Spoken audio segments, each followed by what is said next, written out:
Hi all. In this demo, we'll talk about various profiles available during ColdFusion installation.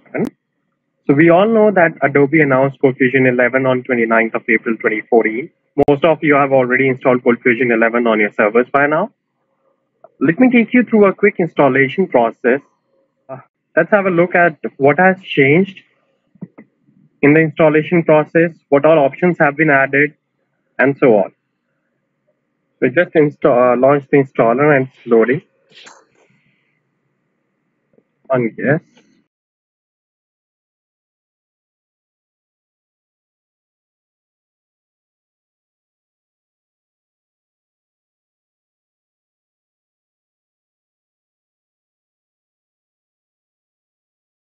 Okay, there we go.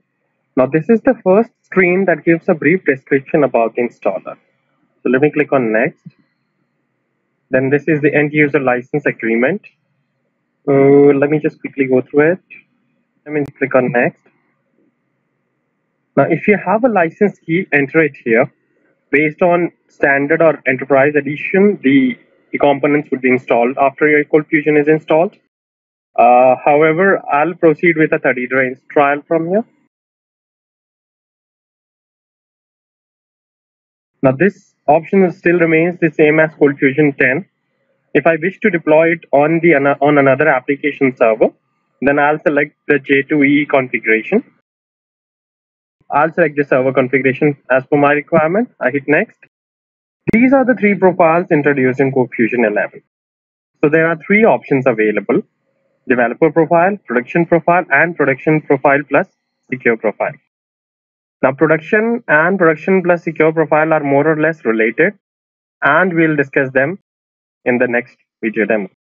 So right now, since initially I would like to set up my application in dev environment, so I'll go with the development profile. I hit next. These services would be installed under this profile. Hovering your mouse on each of them would show you a brief description about each of the service, like this. So I hit next. Let me set the admin password.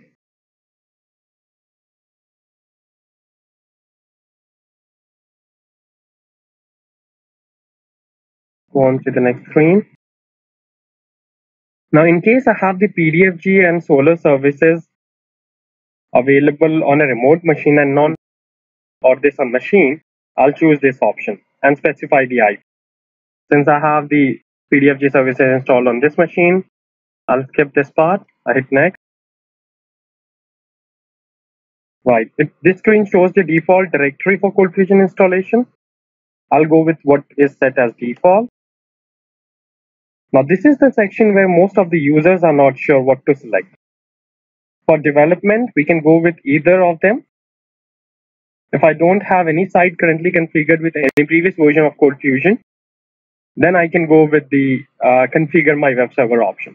If you have a site already configured with ColdFusion, any previous version of ColdFusion, then do not select the configure my web server option because it would create a conflict. Go for the built-in server and then use the web server configuration tool to create the connector.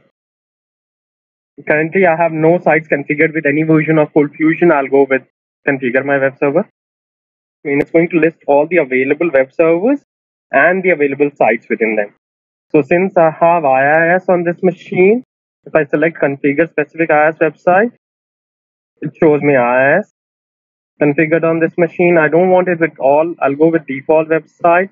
I hit OK. And let me go on to the next screen. And this would be the password for ColdFusion admin.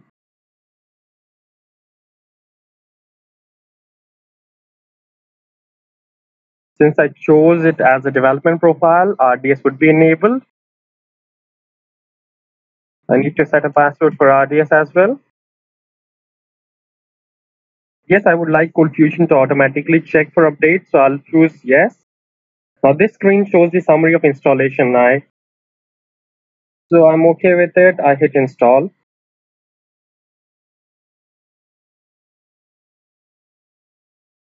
We are now towards the completion of the installation.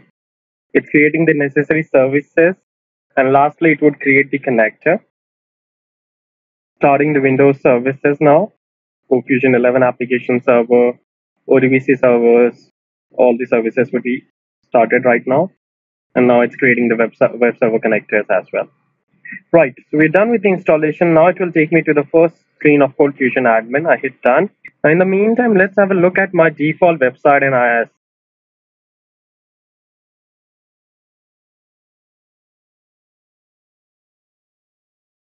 So this shows that the ColdFusion virtual directories for CFID and Jakarta have been added.